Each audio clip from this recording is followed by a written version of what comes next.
Plants and trees are not just great at creating their own food from sunlight, but they are also excellent in moving that food around. When they have excess of food, they move it to their storage organs. For example, if this was a carrot or a potato plant, then they would move that excess food down. So they move the excess food down and store it for future. And now let's say maybe during the winter season, there isn't much sunlight, so they cannot photosynthesize. So they're not able to get a lot of food. Now they can move this food up to wherever they want. So they can move it back from the storage organs to the place where they need, maybe the growing areas. And this process of moving the food around wherever they want, we give a name to it, we call it translocation. Translocation. This is basically plants and trees moving the food around to the places they need. But the big question is, how do they do that? I mean, for one, how do they even understand which part of the plant body needs food? Because they don't have a brain. And secondly, what mechanism do they use to transport that food up or down according to their needs? Well, let's find out. Now, before we continue, let's back up a little bit. We've already seen in previous videos that plants and trees consist of pipe-like structures to transport stuff around.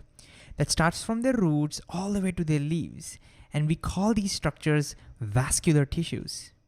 And there are two kinds: xylem, that transports water and minerals from the soil to the different parts of the body, and phloem, which mostly transports food. Now, if these terms look new to you or you need a refresher on this, then you can go back and watch our previous videos on intro to vascular tissues and videos on xylem and transpiration. But if you feel comfortable, then let's continue. Now in this video, since we want to talk about translocation, meaning transportation of food, we are going to be concentrating on phloem. So translocation happens inside the phloem. Food gets transferred in phloem. But how? Well, let's see. Let me draw xylem and phloem. So let's say this is the xylem tissue, which has water in it. This is going to be important for us as well. And here is our phloem. Phloem mostly contains sugar molecules dissolved in water, forming a very thick sugary sap, which is food for them. And if you're wondering what these things are over here at the sides, that is some leftover cytoplasm. The cells don't lose all of their cytoplasm. And similarly, this is the cell walls. They have developed gaps in between. So they have not lost their cell walls like in xylem. Some gap is developed so that the food this whole sap can move throughout the phloem. And now if you're wondering why it is structured like this, we'll talk a little bit about that towards the end. Anyways, imagine a couple of cells next to phloem. Let's assume these are far apart, okay? Not so close. And let's assume this cell has a lot of sugar molecules in it. And imagine this cell doesn't have much sugar molecules. It needs a lot. Let's say it's one of the growing regions of this plant. So it needs a lot of sugars. So how do we transport the sugar from here to here is the question. Well, you can kind of guess the process. We take some of the sugars, put it into the phloem. Then we make sure it transports through the phloem till here. And then we remove the sugar and put it into this cell. That makes sense, right? But a couple of questions could be, how does the phloem know in which direction to transport this food? Because that cell which is in need of sugars can be anywhere. It can be below it or it can be above this as well. So how does it know whether it has to go down or up? And secondly, how do you even move this thick sugary sap through the phloem? So let's put this back over here and let's see how this works. So the first step, as you predicted, is to put the sugar into the phloem tube. I'm just going to call that loading. And this process is an active process. What does that mean?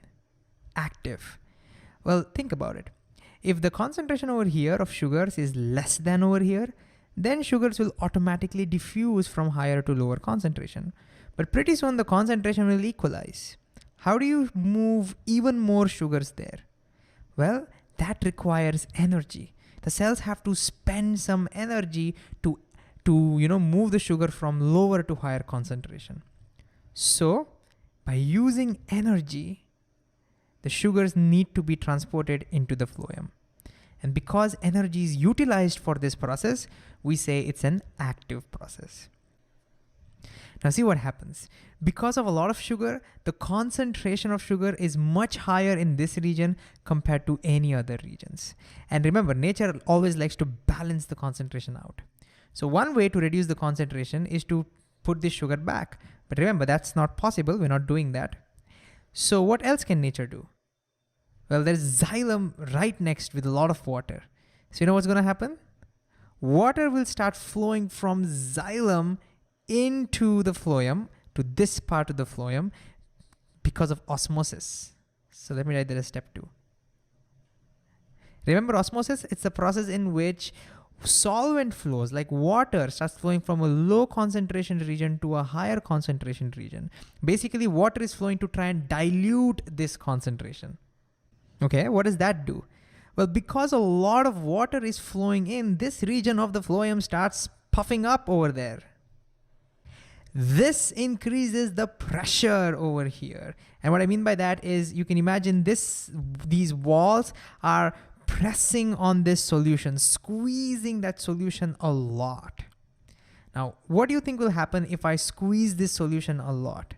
Well, it'll automatically start moving from here to a region where there is low pressure. It's kind of like squeezing a water balloon. And where do you think is the pressure lower?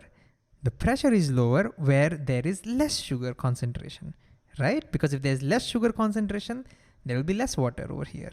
And that's exactly where you need to send your sugar molecules. So if on the top there is a cell which has very low sugar concentration, automatically that part will have low pressure, automatically the sap will move up. If it turns out that somewhere in the bottom there is low concentration, automatically the pressure over there will be very low and the sap will move down. And this is how the pressure decides in what direction the sap will move. So in our example, the sap will move down from here to here. Let's call that as our step 3. And we can call this the bulk flow. The bulk flow driven by pressure. And the reason we are calling it bulk flow is because this whole thing is a solution, remember? Even though I've put dots over here, this is one single solution. And so the whole solution moves down, not just this part. All right, so let me show you what that would look like. So as the solution moves, this pressure is relieved. So let me get that back to normal. And so due to the high pressure over here, this whole solution will start moving like this. The whole thing will move from high pressure to low pressure until it reaches over here. And then finally the sugar reaches the low pressure region. Because there is less concentration of sugar, it will move out of phloem. And it can now be taken up by this cell. And so this we'll call it as step 4. Unloading happens. The sugars get unloaded from the phloem tube. So let's unload that sugar from the phloem into the required cell. And finally, remember that region which had a lot of concentration of sugar had a lot of water due to the osmosis? Well, now that concentration has lowered, so that water will move back to xylem. So in step 5, again, osmosis happens and the water moves back. And that's how translocation happens inside plants. Now, before we summarize and wind up this video, one question we need to address is why phloem structure is a little different than that of xylem. Why does it have cytoplasm, a little bit of cytoplasm left? Why are the end walls not completely gone like in the xylem? Well, that's because these cells are alive. Phloem has live cells. In contrast, xylem has dead cells. And so xylem cells can afford to lose all of their stuff because they are dead, right? But phloem cells need a little bit of cytoplasm and their cell walls to stay alive. Now that could raise even more questions. First of all, you may be wondering, how can cells stay alive without a nucleus or without a mitochondria? How can these cells be alive? Well, in fact, you know how they are staying alive? They have a partner cells, which I have not shown over here. But each cell is connected to a partner. Let me show you what would that look like. If I were to draw those. So these are the partner cells and they have all the stuff needed to keep these cells alive. In fact, they are life partners, okay? And that's why these cells are called companion cells, all right? And so in reality, if you're wondering, when you want to load the sugars, you have to first load it into the companion cell and then it goes into the phloem. Similarly, while unloading, it first goes into the companion cell and then it goes out of the phloem. But that's a small detail. We don't have to worry too much about that. So let me get rid of those. So it's those companion cells that keep them alive. But another question you might be wondering is, why do we have to go through all that trouble to keep these cells alive? Why is it necessary that these cells need to be alive? Well, the answer is in this process. You see, we just saw that in order to load the sugar into the phloem, that requires energy. It's an active process. And the cell can only generate energy if it is alive.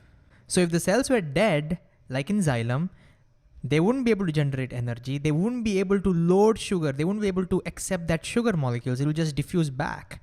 And then the phloem transport wouldn't work. And xylem cells don't need to be alive because the mechanism of xylem is only based on physical forces, like suction or the pressure from the bottom, from the roots, right? You don't need the cells. The cells don't need to use any energy, so they can afford to be dead. But phloem needs to be alive. All right, that's pretty much it. So let's quickly summarize. What did we learn in this video? We saw that plants and trees can move the food up or down based on their requirement, and we call this translocation. And this happens inside the phloem tissues. And how do these sugars go from one place to another? Well, in the first step, we have loading, where the sugars get loaded actively into the phloem tubes, and this requires energy. That's why it's called as an active process, and that's why these cells need to stay alive. And in doing so, because the concentration over here has increased, water starts flowing from xylem into the phloem to try and decrease that concentration due to osmosis. And because of that, a lot of water comes in, and the cell now kind of over there puffs up. I like to imagine that way, because now you can see that there's a lot of pressure over there. And then because there is a high pressure region over here, it automatically wants to move towards the low pressure region. And the low pressure region is the region where there is less concentration of sugars. And as a result, the whole sap starts moving towards the low concentration region. And so this is that step 3, which is a bulk flow. It starts moving, the whole sap moves from higher to lower concentration. And now that pressure is relieved. And then in step 4, the sugars automatically diffuse out because outside there is less concentration, and that can now be taken up by the cell, which we'll call as unloading. And then finally, the excess water drains back into the xylem because the concentration has decreased, so it goes back, and that's how translocation works in plants and trees.